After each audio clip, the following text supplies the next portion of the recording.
Diyos ng pag-ibig at sa Kanya ay sumamba sa Diyos ating Ama. Iwanan at ating samahan ang Diyos ng buhay, Diyos nating gabay. Halina't magsilapit sa Diyos ng pag-ibig at sa Kanya ay sumamba sa Diyos nating Ama. Sa ngalan ng Ama at ng Anak ng Espiritu Santo, Amen. sumainyo ang Panginoon. At sumayo rin. Upang tayo maging marapat sa misang ito, halina't magsisimuna para sa ating mga kasalanan at pagkukulang. Tayo pong lahat, inaamin ko sa makapangyarihang Diyos at sa inyo mga kapatid, na lubha akong nagkasala sa isip, sa salita at sa gawa, at sa aking pagkukulang.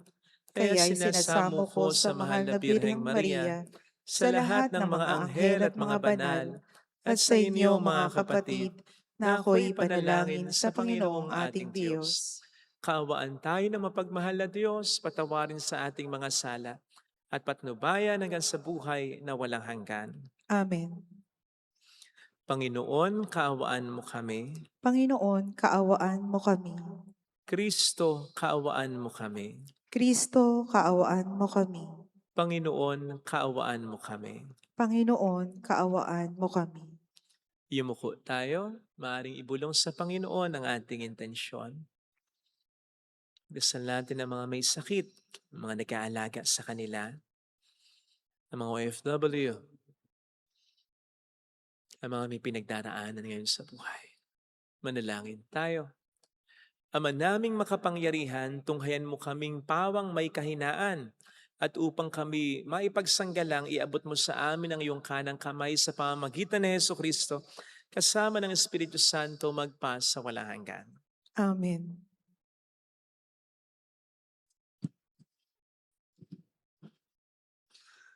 Ang salita ng Diyos mula sa aklat ni Propeta Isaias. Sinasabi ng Panginoon, kung titigilan ninyo ang pangaalipin at pagsuway sa akin, at ang masasamang salitang iiwasan, kung ang nagugutom ay pakakainin ninyo at tutulungan, ang kadilimang bumabalot sa inyo ay magiging tila liwanag sa katanghalian. At akong Panginoon ang siyang sa inyo'y laging papatnubay. Lahat ng mabuting kailangan ninyo'y aking ibibigay. At palalakasin ang inyong katawan. Kayo'y matutulad sa pananim na sagana sa dilig. Matutulad sa batis na di nawawala ng agos ng tubig. Muling itatayo ng mga lingkod ko ang kutang na durog. Muling itatayo sa dating pundasyon. Makikilala kayo bilang tagapagtayo ng sirang muog, mga tagapagtayo ng wasak na mga bahay. Sinabi pa ng Panginoon, inyong igagalang ang takdang araw ng pamamahinga. Huwag kayong gagawa ng inyong gawain sa araw na banal. Sa araw na ito'y mamamahinga kayo't huwag maglalakbay, ni gagawa o mahuhunta ng walang kabuluhan. At kung magkagayon ay madarama ninyo ang kagalakan sa paglilingkod sa akin. Bibigyan ko kayo ng karangalan sa harap ng buong daigdig. At lalasapin ninyo ang kaligayahang sa paninirahan sa lupaing ibinigay ko sa nuno ninyong si Jacob. Mangyayari ito pagkat akong Panginoon ang nagsabi nito. Ang salita ng Diyos. Salamat sa Diyos. Ituro mo ang iyong loob ng matapat kong masunod. Ituro mo ang iyong loob ng matapat kong masunod. Sa aking dalangin, ako'y iyong dinggin. Tugunin mo poon ang aking pagdaing. Ako'y mahina na't wala nang tumingin. Yamang ako'y tapat, ingatan ng buhay. Lingkod mo'y iligtas sa kapahamakan, pagkat may tiwala sa iyo kailanman. Ituro mo ang iyong loob ng matapat kong masunod. Ikaw ang aking Diyos, ako'y kahabagan. Sa buong maghapoy siyang tinatawagan. Poon, ang lingkod mo'y dulutan ng galak, sapagkat sa iyo ako tumatawag. Ituro mo ang iyong loob ng matapat kong masunod. Mapagpatawad ka at napakabuti sa dumadalangin at sa nagsisisi. Ang iyong pag-ibig ay mananatili. Pakinggan mo poon ang aking dalangin. Tulungan mo ako, ako'y iyong dinggin. Ituro mo ang iyong loob ng matapat kong masunod.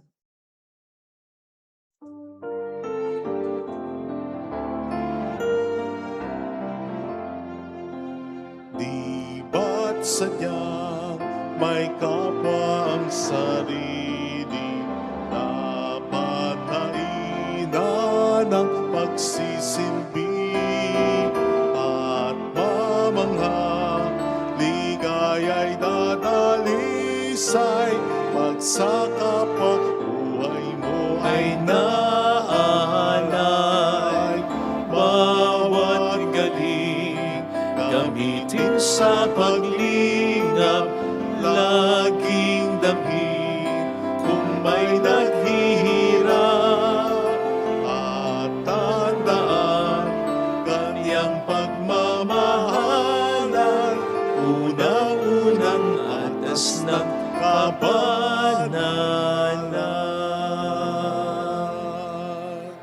Sumayin niyo ang Panginoon. At sumayo rin.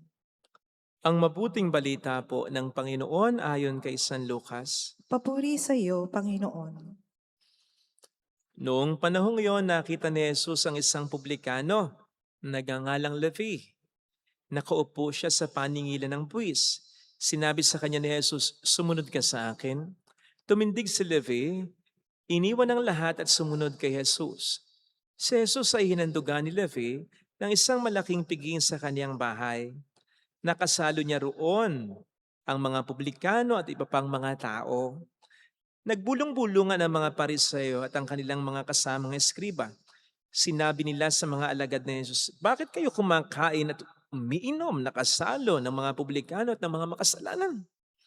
Sinagot siya ni Jesus, "Hindi nangangailangan ng manggagamot at ang mga walang sakit, kundi ang may sakit. Naparito ako hindi upang tawagin ang mga matuwid, kundi ang mga makasalanan upang magsisi."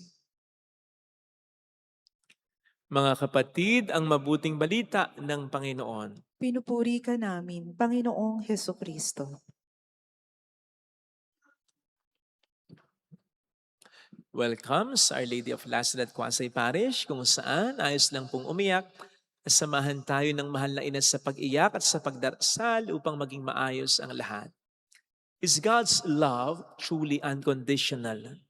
Wala nga ba talagang kondisyon ang pagmamahal ng Panginoon? Personally, naniniwala po ako dito Hindi lamang batay sa aking karanasan, kundi maliwanag yan sa maraming mga bersikulo at sipi sa banal na kasulatan. Halimbawa na lang yung Romans 5 verse 8 na nagsasabing, "Ngunit pinatunayan ng Diyos ang kanyang pagmamahal sa atin nang samantalang tayo'y makasalanan pa, ibinigay niya ang bugtong na anak niya." Namatay na si Jesus para sa atin. Which means, hindi muna hinintay ng Diyos na magbago muna tayo, maging banal muna tayo, bago niya tayo mahalin. No? Minahal na niya tayo kahit na makasalanan pa tayo. Gayunpaman, mayroong mga nagtatanong, hanggang kailan, hanggang saan yung unconditional na pagmamahal na yan? Sapagkat mayroon daw ngang mga sipi sa Biblia na parang ang pinapahiwatig ay kabaligtaran. Katulad na lamang ng, sa lahat naman ng mga verses, ito pa, John 3:16, na nagpapakita ng napakatinding pagmamahal ng Diyos sa atin. "For God so loved the world." Ganun na lamang ang pag-ibig ng Diyos sa libutan, kaya ibinigay niya ang kanyang bugtong na anak upang ang lahat ng sumampalataya ay hindi mapahamak, kundi magkaroon ng buhay na walang hanggan. So ang tanong, papaano yung hindi sumampalataya? Mapapahamak? Katulad ng sinasabi sa verse 36 ng same chapter na yan, na nagsasabi ang sumampalataya kay Jesus ay magkakaroon ng buhay na walang hanggan, samantalang ang hindi ay mapapahamak. At sa halip ay mananatili sa kanila ang puot ng Diyos. So paano natin mapapaliwanag ito? Katulad na rin ng tanong na kung ang pagmamahal ng Diyos ay walang kondisyon, bakit may impyerno? Well, gaano man kasi ka-unconditional ang pagmamahal ng Diyos, freely given as a gift, it should be received. Kailangan tanggapin natin yon. Halimbawa na lang, meron akong ibibigay sa iyo na 1,000. Hindi mo ginusto, hindi mo deserve, hindi mo hiningi. Kusa akong binigay sa iyo. Abay, kung hindi mo tatanggapin yun, paano mo mapapakinabangan ang halaga nun? Yung hindi mo pagtanggap doon, hindi nagbawas ng kahit konting halaga ng 1,000 yun. Pero hindi mo kinabangan yung halaga sapagkat hindi mo pinahalagaan. Palagay ko parang ganon. Yung pagmamahal ng Diyos sa atin, ibinibigay niyang kusa sa atin, hindi natin deserve, hindi natin hiningi, freely given, pero kailangan nating tanggapin. Na kung hindi natin tatanggapin, hindi natin papakinabangan, pero mananatiling nandyan. So much so na kahit na tayo ay mapunta ng impyerno, magiging aware pa rin tayo sa pagmamahal ng Diyos na ito, sapagkat ang sabi niya sa Jeremiah 31 verse 3, I have loved you with an everlasting love. Pagmamahal na walang hanggan, pero hindi mo napakinabangan yung pagmamahal na walang hanggan na yan dahil hindi mo tinanggap. Kaya walang hanggan mo rin pagsisihan. Kailangan nating tanggapin yung ibinibigay sa atin. At hindi natin po pwedeng tanggapin yon nang walang magbabago sa buhay natin. O hindi po pwedeng sabihin natin tinanggap natin kung walang nabago sa buhay natin. Sapagkat ang pagmamahal ng Diyos ay nakapagpapabago. Tandaan natin yun.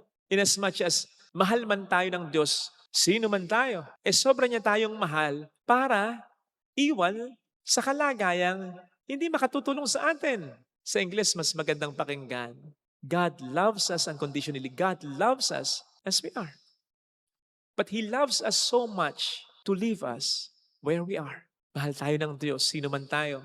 Pero sobra niya tayong mahal para pabayaan lang manatili sa ating kalagayan kung ating kalagayan ay hindi naman para sa ating kabutihan.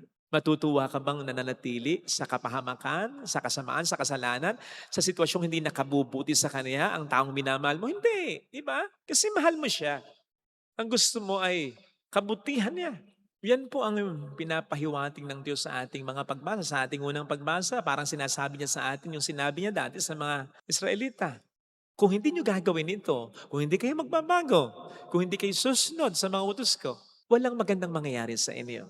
Hindi ko maibibigay sa inyo ang mga mas makabubuti sa inyo. Iyon ang ibinigay niya actually kay San Mateo, kay Levi. Notice that ang tawagin niya sa Levi, hindi naman niya sinabing, okay na yung pagiging publikano mo, okay na yan, ayos na yan, wag ka nang magbago. Hindi. Kaya nga sabi ni Jesus sa kanya, sumunod ka sa akin. Nang ibig sabihin ay iwanan mo yung buhay mo ngayon at may mas maganda akong buhay na sa iyo ay nakalaan. Sigurado ko, yung mga tao noon sa ating unang pagbasa, kahit tayo, mamahalin pa rin tayo ng Panginoon kahit na hindi tayo tumigil sa kasalanan natin. Ganon din si Mateo. Si Judas, mahal pa rin naman ni Kristo Hanggang sa uli, gusto niyang magbago Pero yung kalubusan ng pagmamahal ng Diyos, hindi natin mapapakinabangan. Yes, ang sabi ng Panginoon, ang ulan ay pinapapatak niya, boss, sa mabubutit mga makasalanan. At ang araw ay pinasisikat niya, boss, sa mabubuti at mga makasalanan. Pero sinasabi sa atin ng banal na kasulatan, particularly ni Santiago 4:6, na ang Diyos ay nagbibigay ng higit na pagpapala sa mga mapagkumbaba o sa mga taong tinatanggap siya sa kanilang buhay. Nagbibigay ang Diyos ng higit na pagpapala sa mga taong tumatanggap talaga sa kanyang pagmamahal at para dito'y nababago ng kanyang pagmamahal. Hindi pwedeng patas lang. Siguradong mayroon tayong mas matindi at mas mahalagang biyayang makakamtan kung ang pagmamahal ng Diyos ay tatanggapin lamang natin sa ating buhay. Ito sana ang hilingin nating biyaya sa ating banal na pagdiriwang. Amen. Lagay natin ang ating kanang kamay sa tapat ng ating puso. Unconditional naman talaga ang pagmamahal ng Diyos. Binibigay niya sa atin ang kusa. Hindi natin deserve. Pero kailangan nating tanggapin para pakinabangan natin. Alam kong may magagawa ang Diyos. Tanggapin mo ang pagpapala ng Diyos. Alam kong may magagawa ang Diyos. Maniwala ka rin na mahal ka niya. Tanggapin mo yun sa puso mo. Kung ako'y magtatapat, huwag kang magdududa. Ako'y magtatapat Sa Kanya'y maglilingkod. sa Kanya'y Tibayan mo ngayong pananampalataya. Patuloy kang umasa. Alam kong may magagawa ang Diyos. Alam kong diringgin ng Diyos ang samukos. Sapagkat mahal niya ako, panghawakan mo yan. Ikaw ang unang maniwala doon. Alam kong diringgin ng Diyos ang samuko. Higit pa sa inaasahan. Kung ako'y magtatapat, Kung ako'y magtatapat sa Kaniya'y maglilingkod, sa Kanya'y maglilingkod, alam kong diringgin ng Diyos ang samuko. diringgin ng Diyos Pumikit tayo. ang samoko. Panginoon, tulungan mo po akong tanggapin ang pagmamahal mo sa buhay ko. Sapagkat marami pala akong sinasayang na mga biyaya mo. Mga biyaya mong matatanggap ko lamang kung tinatanggap ko talaga ang pagmamahal mo. Pagmamahal mo nakapagpapabago ng buhay ko, mas nakapagpapatatag ng pananampalataya, mas nakapagbibigay ng gabay sa aking mga desisyon, mas nakapagbibigay sa akin ng tapang at ng lawak ng pangunawa. Gusto ko na maghari ka sa buhay ko. Gusto ko na mangyari ang mas maraming magandang bagay sa buhay ko. Mayroong magandang mangyayari. Imposibleng wala kung ang Diyos ang siyang maghahari sa iyong puso. Kung lalapit ka kay Jesus, maaaring matagal, maaaring maging mahirap, pero magiging maayos din unti-unti ang lahat. Mayroong magandang mangyayari sa iyo.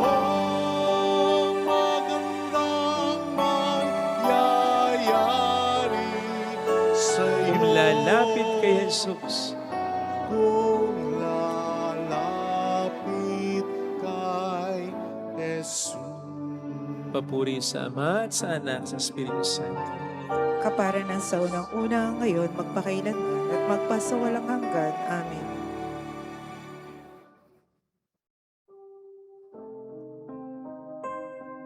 Pag-aalay.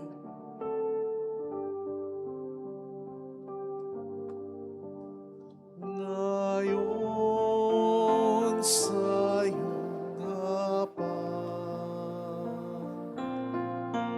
kami nag-aalay. Alak at tinapay, alay ng iyong bayan.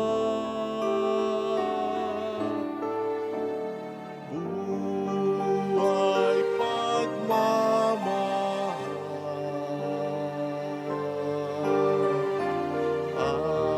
alak at tinapay.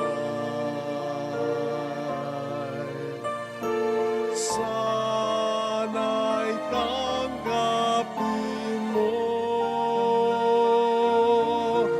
Amang mapagmahal,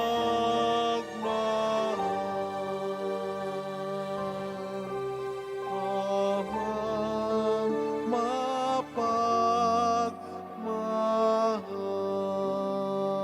mapagmahal. Manalangin tayo, pang ating handog ay maging kalugod-lugod sa Diyos samang makapangyarihan. Tanggapin nawa ng Panginoon itong paghahain sa iyong mga kamay sa kapurihan niya at karangalan sa ating kapakinabangan at sa buong sambayanan niyang banal. Ama naming lumikha, tanggapin mo ang aming paghahaing ito ng iyong pakikipagtipan at ng aming pagsamba.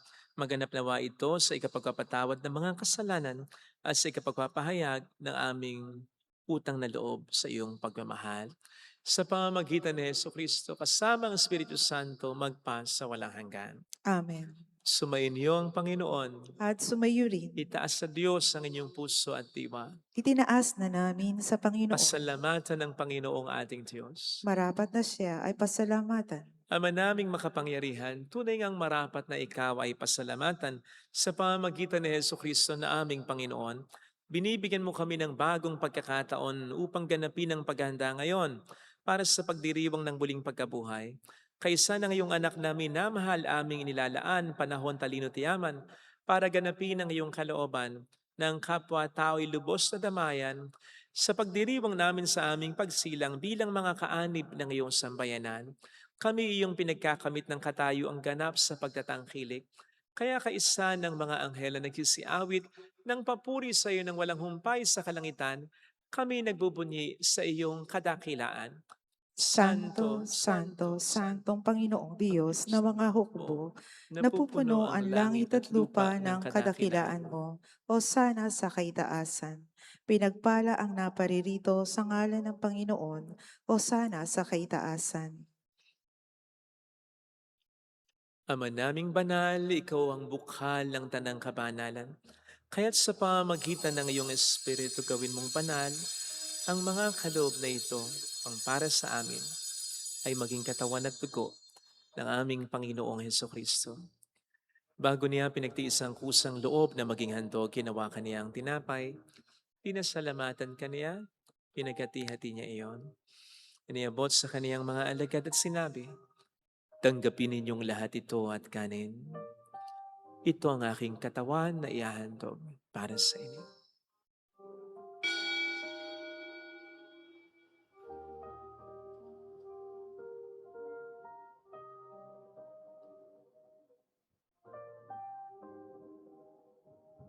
Gayun din naman nang matapos ang hapunan, ninawakan niya ang kalis.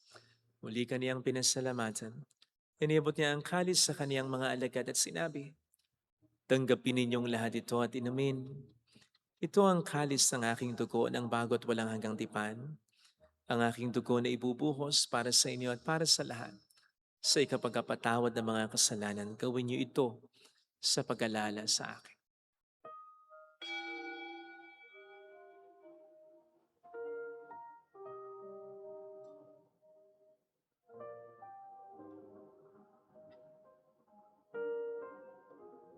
Ipagbunyi natin ang misteryo ng ating pananampalataya. Si Kristo'y namatay, si Kristo'y nabuhay, si Kristo'y babalik sa wakas ng panahon. Ama, ginagawa namin ngayon ang pag-alaala sa pagkamatay at muling pagkabuhay ng iyong anak. Kaya inialay namin sa iyo ang tinapay ng buhay, ng kalis ng kaligtasan. Kami nagpapasalamat dahil kami iyong minarapat at tumayo sa harap mo para maglingkod sa iyo. Sinasamo namin kami na magsasalo sa katawan at dugo ni Kristo ay mabuklod sa pagkakaisa sa pamamagitan ng Espiritu Santo. Ama, lingapin mo ang iyong simbahang laganap sa buong daigdig. Puspusin mo kami sa pag-ibig. Kaisa ni Leon na aming Papa, ni Dennis na aming obispo at ng Tanang Kaparian. Alalahanin mo ang mga kapatid naming nahimlay na may pag-asang sila'y muling mabubuhay, lalo ng aming mga ipagdarasal.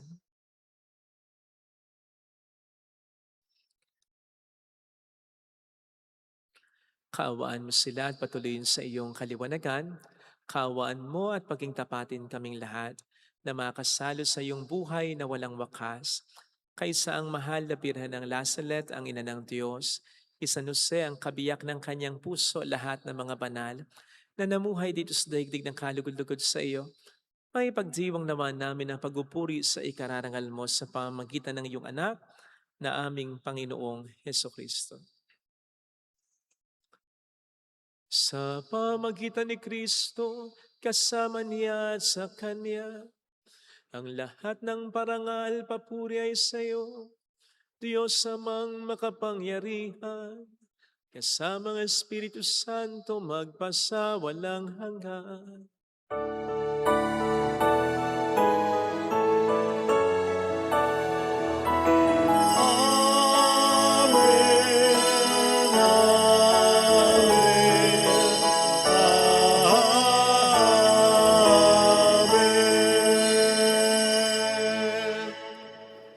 Tumawag tayo sa ating Ama.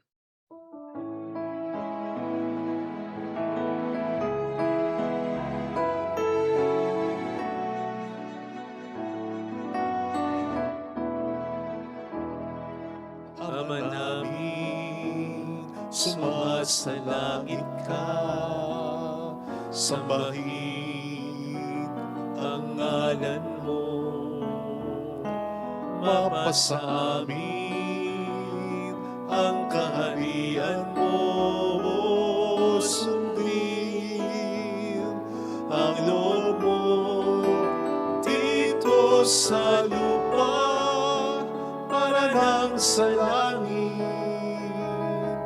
Bigyan mo kami ngayon ng aming kakanin sa araw at patawarin mo kami sa aming mga sala para ng pagpapatawad namin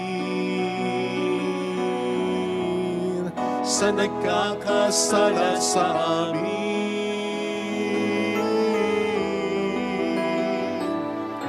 At huwag mo kaming ipahintulot sa tukso at alihadya mo kami sa lahat ng masama.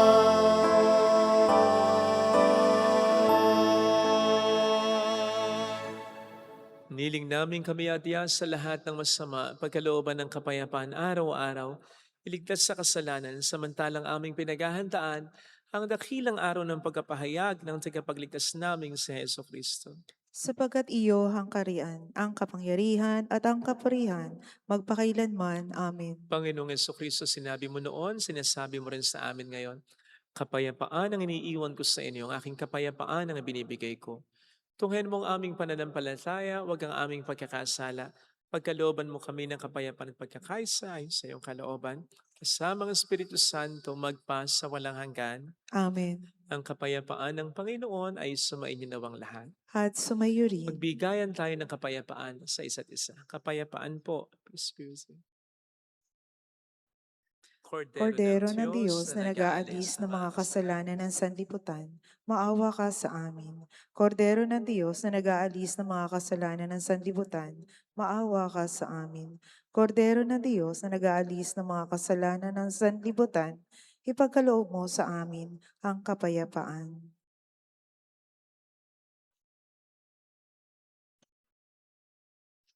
Narito sa harap natin ng Panginoon ang ating buhay at kaligtasan. Mapalad tayong inaanyayahan. Panginoon, hindi ako karapat-dapat na magpatuloy sa iyo, ngunit sa isang salita mo lamang ay gagaling na ako.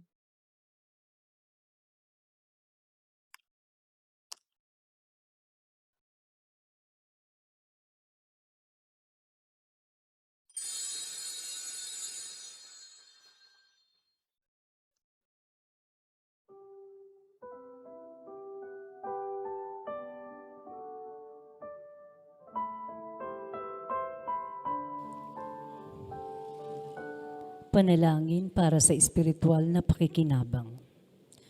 Panginoong Hesus, ako ay naniniwala na ikaw ay nasa kabanal-banalang sakramento. Iniibig kita ng higit sa lahat at ninanasa kong tanggapin ka sa aking kaluluwa. Sapagkat sa mga sandaling ito, hindi kita matatanggap sa sakramento. Tumuloy ka sa espiritu sa aking puso. Niyayakap kita na parabang naririto ka na. Inaalay ko ng buong buo ang aking sarili sa iyo. Huwag mong hayaang mawalay ako sa iyo. Amen.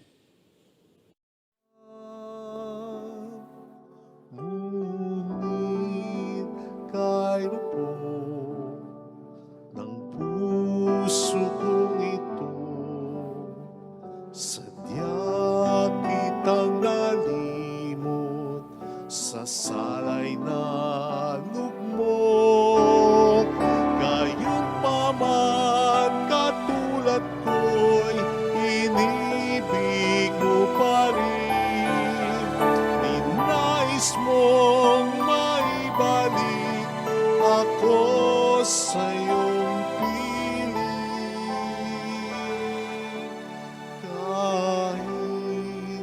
tanging anak, iyong ibinigay sa aking kaligtasan. Buhay niya'y inalay. Dahil ikaw, Ama, ay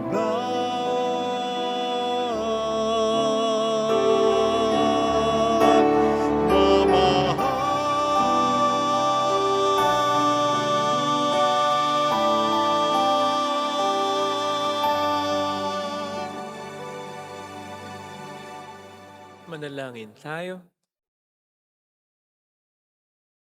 Ama naming mapagmahal, kaming pinapagsalo mo sa banal na piking, ay makapakinabang nawa sa buhay mong bigay sa amin at maitaguyod nawa kami nito hanggang aming sapitin ang iyong maligayang piling sa pamamagitan ni Jesucristo kasama ng Espiritu Santo magpa sa walang hanggan. Amen. Holy God, Holy Mighty One, Holy Immortal One.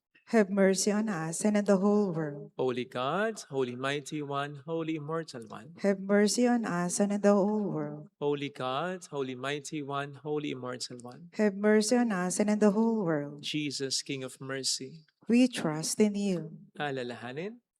Alalahanin, o mahal na Birhen ng Lazaret, ina ng pag-asa, ikaw ang nagpapaalala sa aming magbalik loob sa Ama. Ito ang nagpapatunay na ang kagandahang loob mo'y nananatiling busilak. Sa pag-aaruga mo sa amin, tungkulin mo'y tinupad. Sa paanan ni Kristo'y tinuring mo kaming mga tunay mong anak. Kaya ninais mong ni Isay huwag mapahamak, maging sa iyong walang tigil na pananalangin, pati luhay pumatak. Huwag namang mawala ng saysay ang iyong paghihirap. Hiling nawa namin sa iyo, aming inang liyag, na matapos ang pakikibaka namin sa mundong ito at sa pananatili naming tapat kay Kristo. Sa kapurihan mo'y makibahagi kaming ganap upang kung nasaan ka ngayon ay maparoon din kaming lahat at ang kaganapan ng kalwalatian ng Diyos ang may tuluyang matupad siya nawa. Mahal na Birhen ng Lazaret, tagapagkasundo ng mga makasalanan. Ipanalangin mong walang patid kaming mga tumudulog sa iyo. Marami pong salamat sa inyong pakikisa at sa mga tulong na binibigay ninyo na nagiging dahilan para marami din tayong matulungan. Salamat po. Panginoon po ang bahala sa inyo. Yun po ang lagi kong personal na dasal. Lagi naming dasal din dito. Thank you. Sumainyo ang Panginoon. At sumayo rin Pagpalain kayo kasama ang ating pamilya ng mapagmahal na Diyos, ng Ama at ng Anak, ng Espiritu Santo. Amen. Umayo tayo sa kapayapaan ni Kristo. Salamat sa Diyos.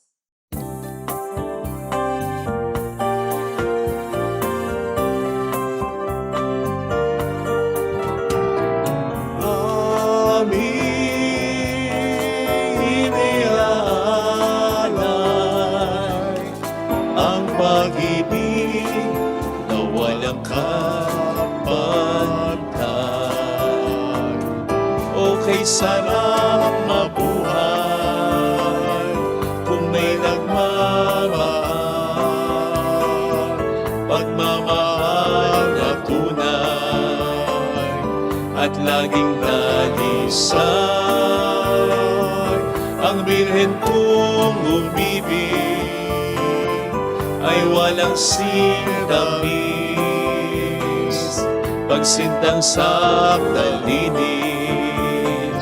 sa iyo hanggang langit. O Birhen, Birheng mahal, sa awit at sa dasal